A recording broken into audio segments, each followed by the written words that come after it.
Welcome, Fenn family, staff, and Medina community. This is Steve Perry, principal of Sidney Fenn Elementary here in Medina, Ohio, and we are here with another episode of Sidney Fenn Beyond Our Walls. In this series, we'll find out some interesting facts about Fenn staff and what they love about being an educator.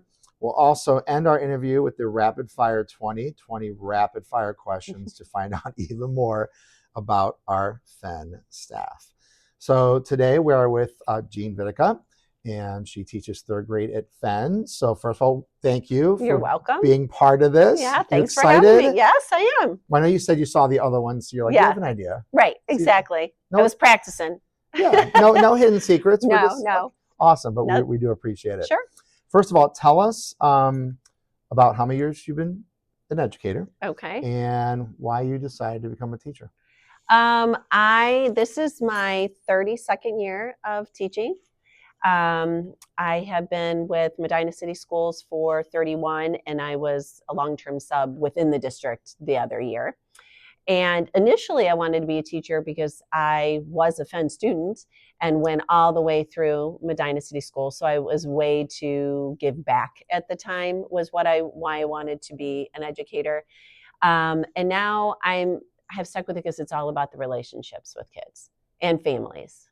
That's what's important to me. Yes, the math and the reading, but they'll all get that. It's more for me about making the relationships with the kids. You nailed it. Thank you for sharing that. And you did tell me that you were at Fenn. So has the school changed at all? No, in fact, the room we're sitting in was my first grade classroom. Which one? This one right here. This room right here was my first grade classroom. Wow. Yeah. That's crazy. No, so it's exactly the same. Well, the office has changed a little bit, but yeah.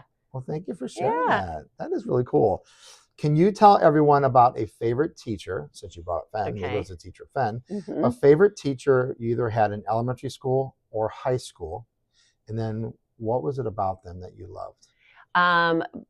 My third grade teacher and my fifth grade teacher, Mrs. Stewart was my third grade teacher, and Mrs. Walker was my fifth grade teacher. And as I related to before, it was all about the relationships with them. I couldn't tell you much that I learned in either class as far as the curriculum. The funny thing is, even back in the 70s, the big highlights in third grade were learning cursive and multiplication, as they are still. And I remember learning that in Mrs. Stewart's class.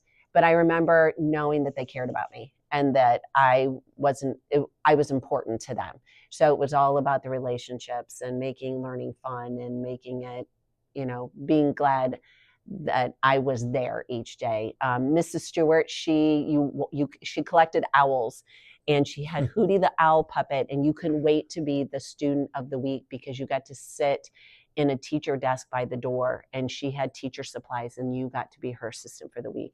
I remember that vividly. And Mrs. Walker, one thing that I will never forget is I was sick several days in a row, and she called my house to make sure I was okay.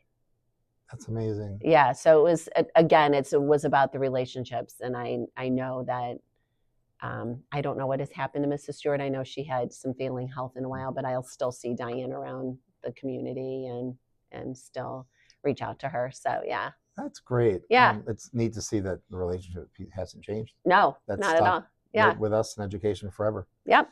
Great story. Think back to the first day of your teaching career.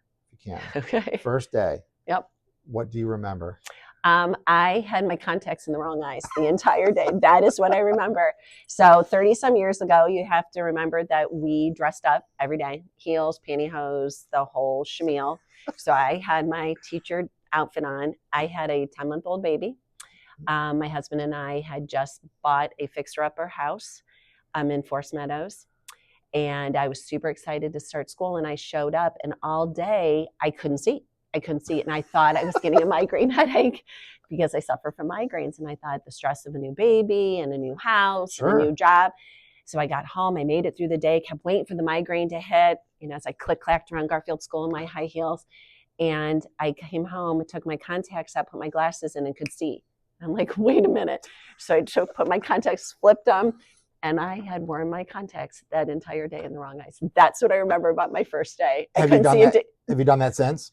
I have, and immediately I take them out and I put them back. I turn around. Yeah, that's when I remember my very first day of teaching. There were my contacts in the wrong eyes the entire day. Crazy story. Yeah, it didn't occur to me to check them throughout the day, but you were probably very excited, and that was probably the Yeah. last thing on your mind. No. Yeah.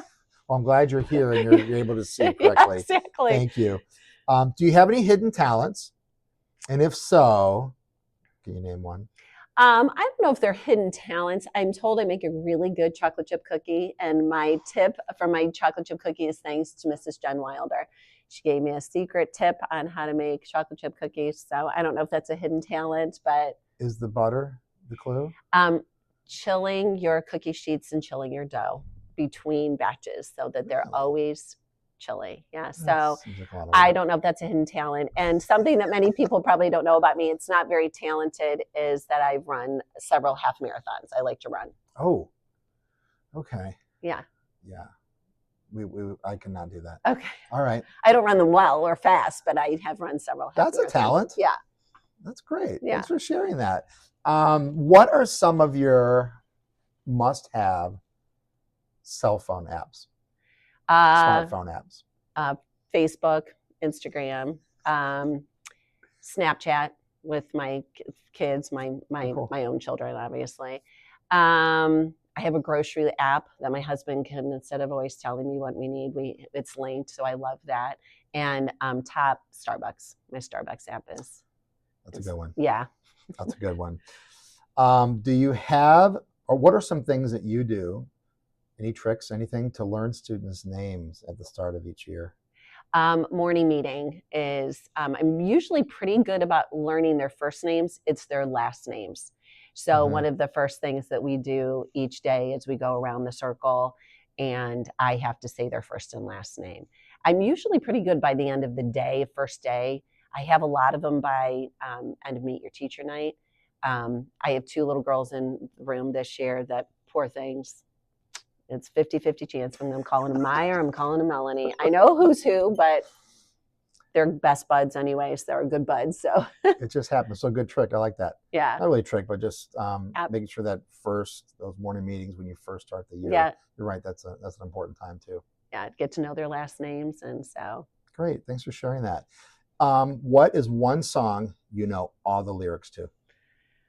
Gosh. Friends in Low Places. Garth Brooks. Okay. Good one. Last question before we get to the rapid fire 20. If you could take your students on a field trip to anywhere in the world, where would you take them and why? Oh, gosh. That's a tough one. It is a tough one because it's changed a little bit in the best of ways. The dynamic of the student body is very different than what I taught for 29 years. At Garfield, loved my kiddos, but a lot of their opportunities, they didn't have a lot of opportunities. So I would have loved to, and then in a great way, a lot of these kiddos get to travel and go places. But I would say, even though they get to travel and go places and not very educational, probably my favorite place in the whole world, which is the simplest place in the world, which is Oak Island, North Carolina. That is my by far happiest place in the world. It's just very simple island town. It's not. They have a Dairy Queen that doesn't even serve food. It just serves ice cream. And they have one little mini golf putt-putt. And it's all, most of the businesses other than the Food Lion and that Dairy Queen are locally owned, public, or small mom and pop shops. And so probably it's my family's happy place to go. That's great. Yeah. Remind me after this. I'll tell you a story about, I just saw Oak Island on a TV this morning. Oh, okay. I'll tell you what I saw. Okay, that's our last question. Okay. But now we're going to do the rapid fire 20. Okay. So get focused. All right. Quick answers, and we're going to learn even more about you. Okay. Here we go. Are you a morning person? Yes. Can you play an instrument? No. If you could, which one? Piano. Do you believe in ghosts? Yes. Would you want to live forever? Forever, no. Favorite board game? Sequence. Favorite season? Fall. First concert? Loverboy. Something you're afraid of? Something I'm afraid of. Being scared, like people scaring me on purpose. It's just not fun. That's a good reason. Yeah. Most difficult thing you've ever done? Learn to drive a stick shift in a car that didn't have a working emergency brake. Favorite ice cream topping? Hot fudge. Do you believe in luck? Yes. Fast walker or slow walker? Fast. Do you drink any soda? Diet. What's your favorite? Coke. Have you ever bungee jumped? No. Prefer texting or calling? Texting. Would you rather learn to speak every language or play every instrument? Language. Sunrise or sunset? Sunrise. Weirdest food you've ever tried? Octopus. One president you would like to sit and talk to, living or dead? Obama. Best thing about teaching? Relationships. Great. Yeah. We're done. There we go. Thank you, Mrs. Vidika. Absolutely. This was fun. It is fun. Thanks for being our guest. Thanks for watching. And we'll see everyone next time on another episode of Sydney Fenn Beyond Our Walls. Awesome.